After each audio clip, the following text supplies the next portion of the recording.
The Improbable Ape, A Journey Through the Astronomical Odds of Human Existence, by Rob Corley. Written and produced by Rob Corley. The ghosts of our past shaped us, but they also challenge us. They remind us that we are not the inevitable culmination of evolution, but its current experiment in consciousness. Whether that experiment succeeds or fails depends on what we do next. But what made us different? What cognitive revolution transformed our ancestors from just another African ape into beings capable of contemplating their own existence? The answer lies in three improbable innovations that ignited the fire in the human mind: imagination, language, and the mastery of fire itself. These weren't just evolutionary advantages, they were cognitive superpowers that fundamentally rewired how our species relates to reality.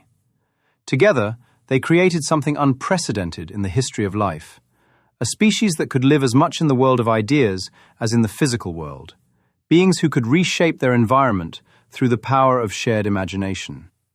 This is the story of how we became human, not through bigger muscles or sharper teeth, but through the emergence of consciousness itself.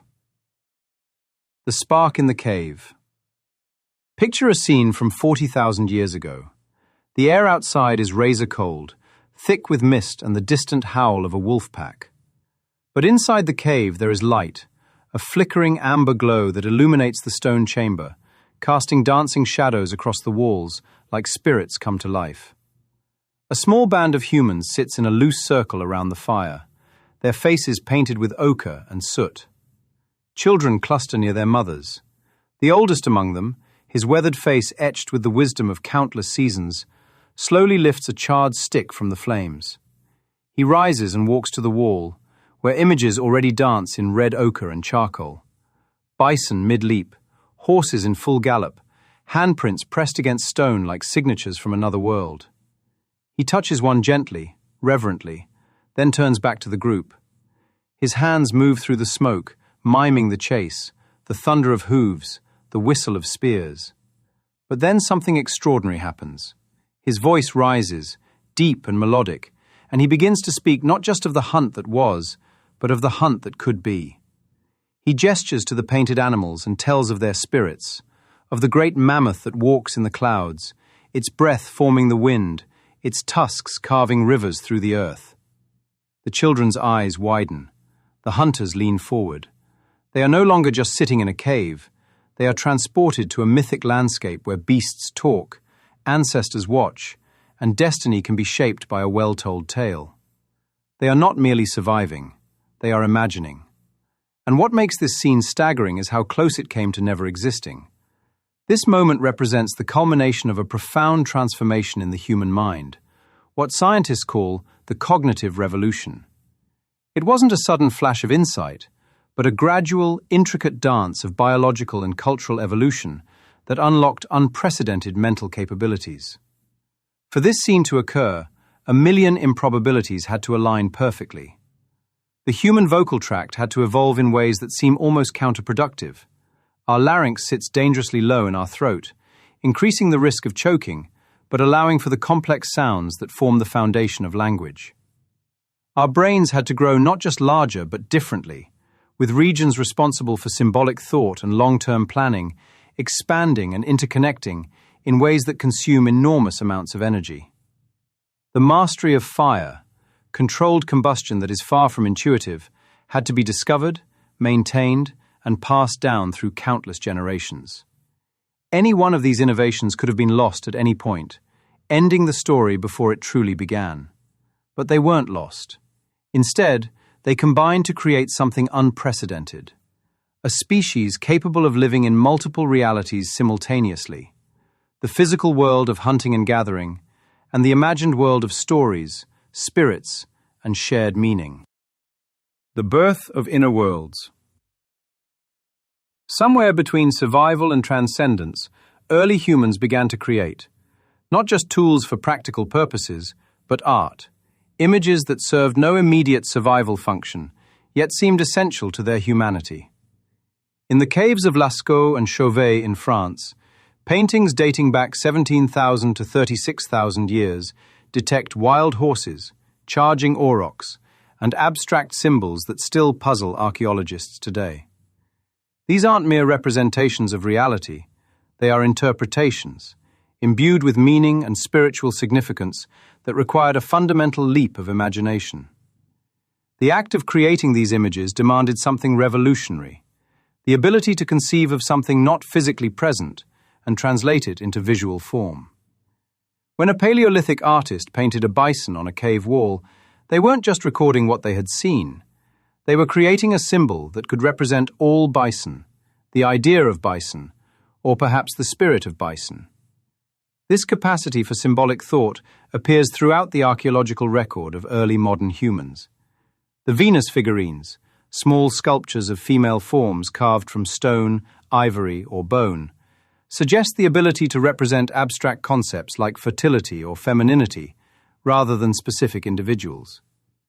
Found across vast geographical areas, these figurines speak to a shared symbolic language that transcended local cultures.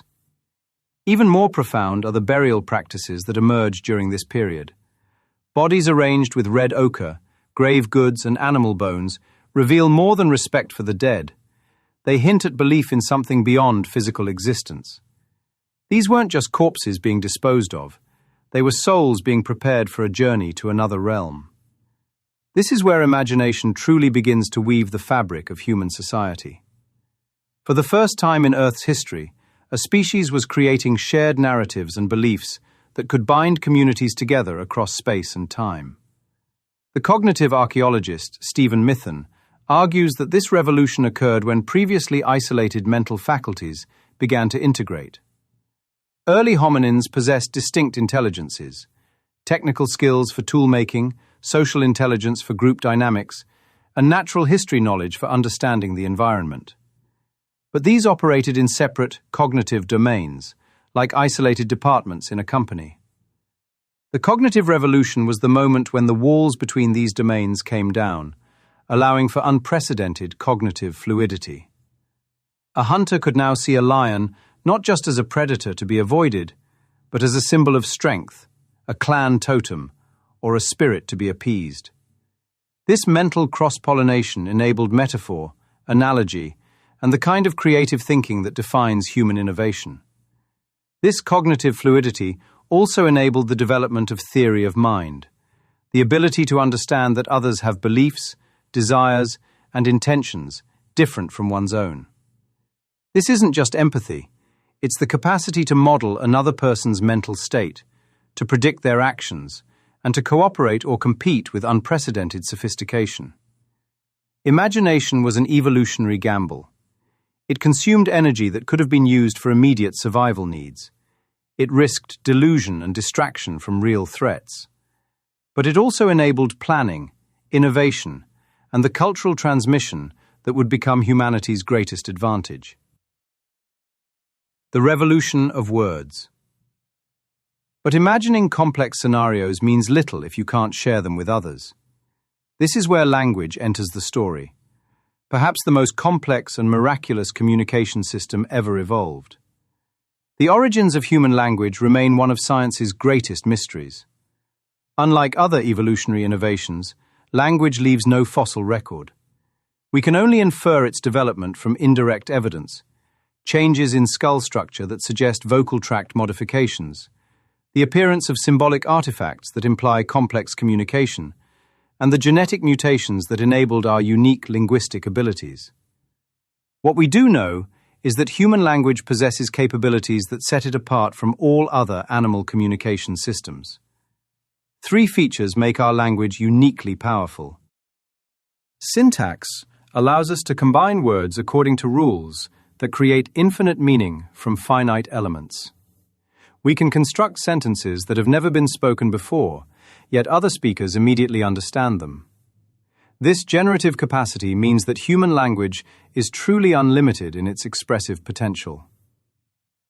Recursion enables us to embed thoughts within thoughts, creating layers of meaning that can theoretically extend forever. Consider the sentence, "The man who saw the dog that chased the cat that caught the mouse ran home." This ability to nest ideas allows for the complex reasoning and planning that characterizes human cognition.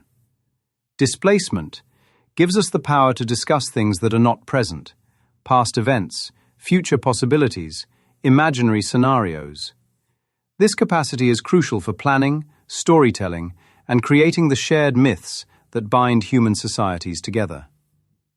The evolution of these capabilities required precise anatomical changes. Our larynx had to descend in our throat, creating the vocal tract geometry necessary for producing the full range of human speech sounds. This change came with significant costs. It increased our risk of choking and made eating more dangerous. But the benefits of complex communication outweighed these risks. Our brains also had to develop new neural circuits for processing and producing language. The emergence of specialized language areas like Broca's and Wernicke's regions, along with the neural pathways connecting them, represents one of the most dramatic reorganizations in primate brain evolution. Once humans could speak with full linguistic complexity, everything changed. Language enabled cooperation on scales previously impossible for any species. It allowed abstract knowledge to be preserved and transmitted across generations, creating the cumulative culture that would become humanity's defining characteristic. Yuval Noah Harari argues that language enabled humans to create imagined orders, shared beliefs in things like gods, nations, and money that exist only in our collective imagination, but have real power to organize human behavior. Through language, fiction became function, allowing strangers to cooperate based on shared stories rather than personal relationships. But language did more than enable large-scale cooperation. It fundamentally changed how humans think. The developmental psychologist Michael Tomasello argues that language gave humans a unique capacity for shared intentionality, the ability to participate in collaborative activities with common goals and mutual understanding. This isn't just about understanding what others are thinking, it's about understanding that we are thinking and acting together toward shared purposes.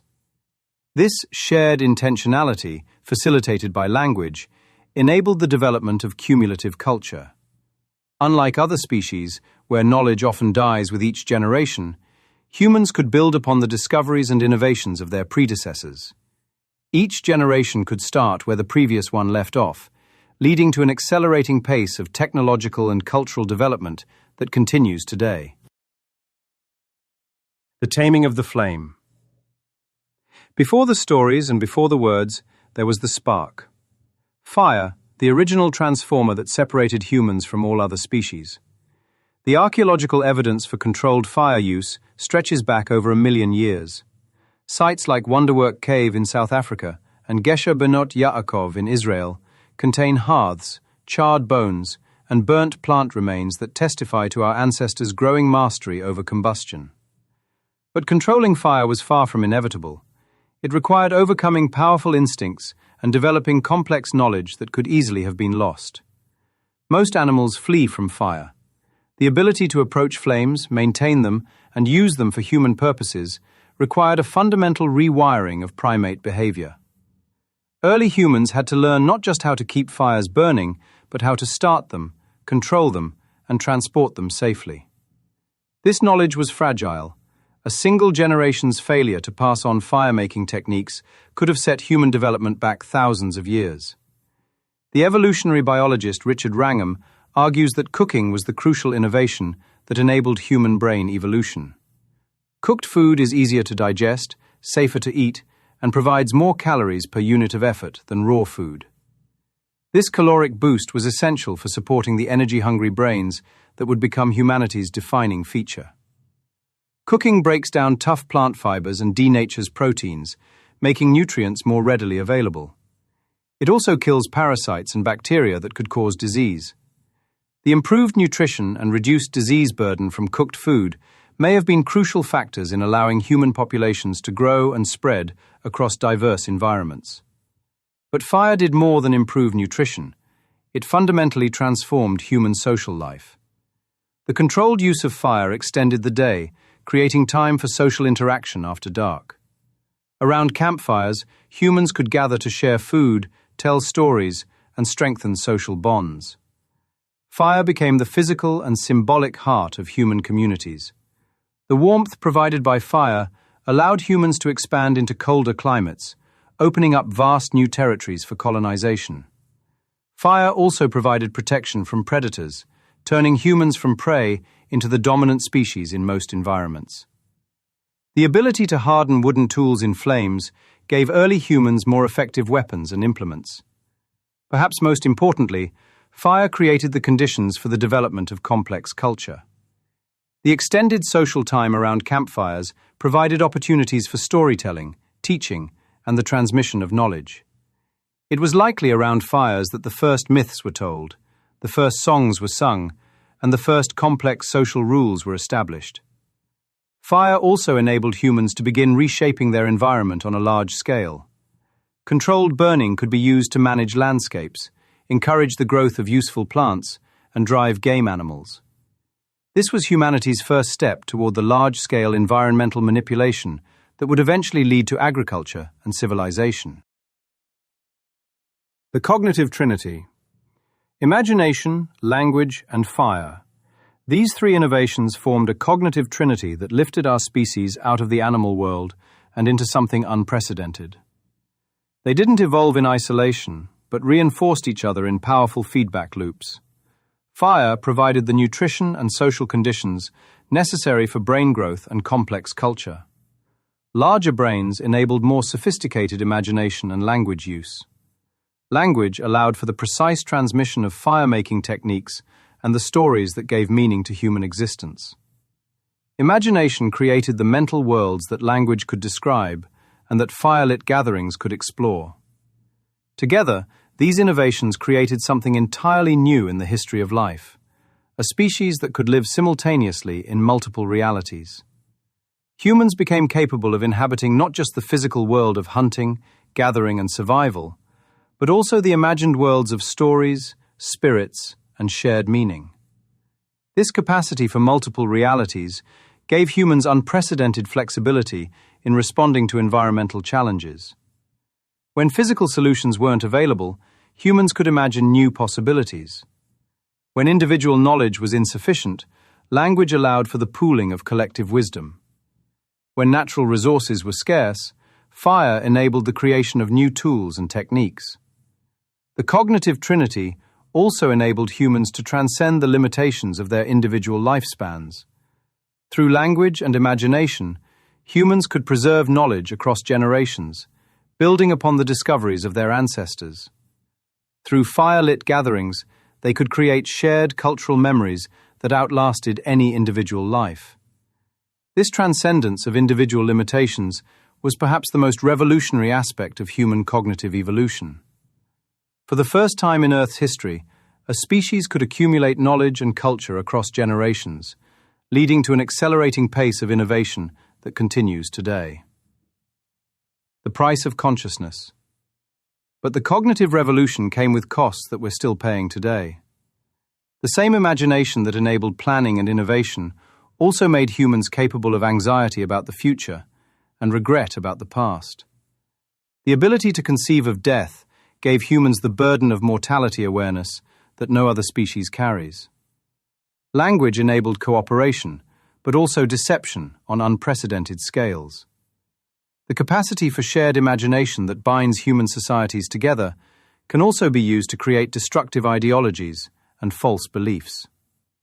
The fire that transformed human life also gave us the power to destroy environments and wage war with increasing sophistication. The large brains that enabled human consciousness are metabolically expensive, requiring about 20% of our total energy budget, despite representing only 2% of our body weight. This energy demand made humans dependent on high-quality food sources and vulnerable to nutritional stress. The anatomical changes required for language, particularly the descended larynx, increased the risk of choking and made eating more dangerous. The extended childhood necessary for learning complex culture made human offspring dependent on their parents for much longer than other primates, increasing the costs of reproduction. Perhaps most significantly, consciousness gave humans the ability to contemplate their own existence and mortality. This awareness brings with it existential anxiety that no other species experiences. We are the only animals that know we will die, and this knowledge shapes every aspect of human culture and behavior. The emergence of the modern mind. The cognitive revolution wasn't a single event, but a process that unfolded over tens of thousands of years. The archaeological record shows a gradual increase in the complexity and sophistication of human artifacts, suggesting that our cognitive abilities continued to evolve even after the basic capacity for imagination, language, and fire use was established. Around 50,000 years ago, there was a dramatic acceleration in cultural innovation that archaeologists call the Upper Paleolithic Revolution. This period saw the emergence of sophisticated art, complex tools, musical instruments, and elaborate burial practices. It was during this time that humans began creating the cave paintings, sculptures, and other symbolic artifacts that provide our clearest evidence of fully modern consciousness. This acceleration may have been triggered by population growth that increased the opportunities for cultural exchange and innovation. As human groups came into contact with each other, they could share knowledge and techniques, leading to rapid cultural evolution. The development of more sophisticated tools and weapons during this period also suggests improvements in planning and abstract thinking. The creation of composite tools, implements made from multiple materials assembled in complex ways, required the ability to envision the finished product and work backward to determine the necessary steps. The emergence of art and music during this period indicates that humans had developed the capacity for aesthetic experience and emotional expression through symbolic media. This represents a fundamental expansion of consciousness beyond purely practical concerns to include beauty, meaning, and transcendence. The legacy of the revolution. The cognitive revolution that occurred in our ancestors between 100,000 and 50,000 years ago created the foundation for everything that followed in human history.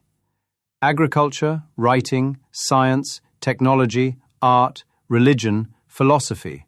All of these developments were made possible by the basic cognitive toolkit of imagination, language, and fire use that emerged during the Paleolithic. But the revolution also created the potential for both unprecedented cooperation and unprecedented destruction. The same cognitive abilities that enabled humans to build civilizations also gave them the power to wage war, exploit resources, and damage environments on scales that no other species could achieve.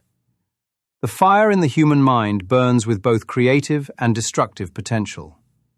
Our imagination can envision utopias or nightmares. Our language can spread truth or lies. Our mastery of fire can warm homes or burn cities. Understanding the origins of human consciousness helps us appreciate both the remarkable improbability of our existence and the enormous responsibility that comes with our cognitive abilities. We are the inheritors of a revolution that began in caves around flickering fires, when our ancestors first learned to live in worlds of their own creation. The cognitive revolution made us human, but it also made us responsible for the future of consciousness itself. We are the first species to understand our own evolution, and potentially the first to direct it. Whether we use this power wisely will determine not just our own fate, but the fate of consciousness in the universe. The fire in the mind that began with our ancestors continues to burn in us today. How we tend that flame will determine whether it illuminates the path to a better future or consumes the world we've inherited. The cognitive revolution gave us the power to imagine different realities. Now we must choose which one to create. But consciousness alone wasn't enough to transform our species from small bands of hunter-gatherers into the dominant force on Earth. That transformation required another revolution, one that would fundamentally alter our relationship with the natural world and set us on the path to civilization. It was a revolution that began with a simple act, planting a seed and choosing not to eat it.